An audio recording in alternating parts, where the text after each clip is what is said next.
Zee Marathi, चर्चा ही होणारच. नमस्कार, मी विनोद शिंगे. आज आपण आलोय जिल्हा परिषद मतदारसंघातील आळते पंचायत समिती इथं. आज शिवपुरी इथं अजित पवार राष्ट्रवादी गटाचे उमेदवार संदीप आळतेकर हे आपली निवडणूक लढवत आहेत. प्रचार यंत्रणेत त्यांनी आघाडी घेतलेली आहे. अजितदादांच्या परवाच्या झालेल्या घटनेमुळे राष्ट्रवादी पक्षाला पुन्हा एकदा सहानुभूतीची लाट निर्माण झाल्याचं चित्र मतदारसंघात दिसत आहे. आज आपल्यासमोर चर्चा करण्यासाठी आहेत संदीप आळतेकर. साहेब नमस्ते. नमस्ते. नेमका कोणता अजेंडा घेऊन आपण आळते पंचायत समिती निवडणूक लढवत आहे? हो घातलेल्या पंचायत समितीमध्ये अजितदादा पवार गट राष्ट्रवादी पक्षाकडून मी अधिकृत उमेदवार संदीप आळतेकर. येणाऱ्या काळामध्ये आमच्या मतदारसंघामध्ये एक सर्वांगीण विकास करण्यासाठी, स्ट्रीट लाईट, गटारी, शेतकऱ्यांचे प्रश्न मांडण्यासाठी, महिला बचत गटाच्या माध्यमातून महिलांना सक्षमीकरण करण्यासाठी या पंचायत समितीमध्ये मी उतरलेलो आहे.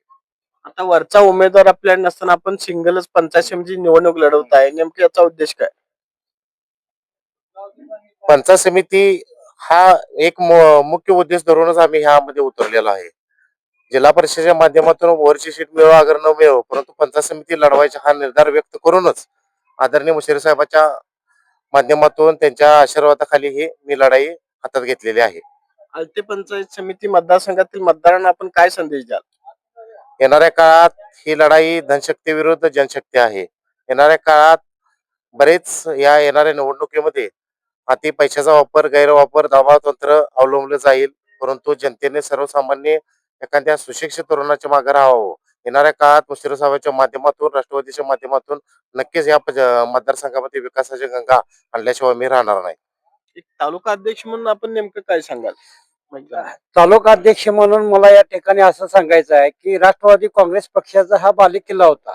यापूर्वी या तालुक्यामध्ये खासदार, आमदार किंवा जिल्हा परिषदचे जे पदाधिकारी होते ते राष्ट्रवादी पक्षाचे होते. अजितदादांच्या नंतर ज्यावेळी त्यांनी धुरा सांभाळली त्यावरती परत एकदा नवचैतन्य अजित पवारांच्या माध्यमातून या मतदारसंघामध्ये निर्माण झालेला आहे. परवाची जी दुर्दैवी घटना घडली त्याची सहानुभूतीची प्रचंड लाट या ठिकाणी संदीप आळतेकर यांना मतदारांच्या माध्यमातून येणार आहे.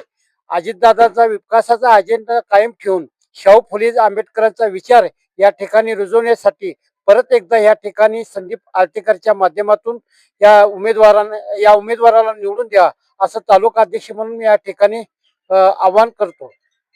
या राज्याचं नेतृत्व करणारे नामदार हसन मुश्रीफ या जिल्ह्याचा श्रावणबाळ म्हणून ज्या माणसाचा उल्लेख केला जातो, अशा माणसानं माझ्या उमेदवारीची धुरा खांद्यावर घेतलेली आहे. परिणामी अजित पवारांचं स्वप्न साकार करायचं झालं. खऱ्या अर्थानं राष्ट्रवादीचा बालेकिल्ला असणाऱ्या मतदारसंघात पुन्हा एकदा राष्ट्रवादीचं घड्याळच पुन्हा सत्तेत यावं. जाता जाता अजितदादा सांगून गेले की बाबांनो, मी तुमच्यासाठी आयुष्यभर लढत आलो, तुमच्यासाठीच लढणार आहे.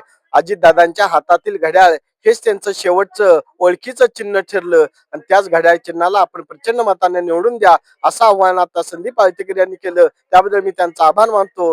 मी विनोद शिंगेसह कॅमेरामॅन प्रमोद सपकाळ, शिवपुरी.